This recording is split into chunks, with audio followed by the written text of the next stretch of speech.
probably a little shorter than I want it to be. I think it's a little shorter than I want it to be, but I think it's a good way to test this craft now. You'll probably have already seen some of this footage in our Key West vacation video, which either may or may not be out. Probably will though. But yeah, I hope it's starting to look smoother. I want to make more smooth videos.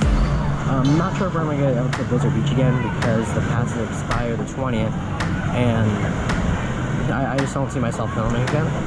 But I hope you liked the video. And with that being said, thanks for watching.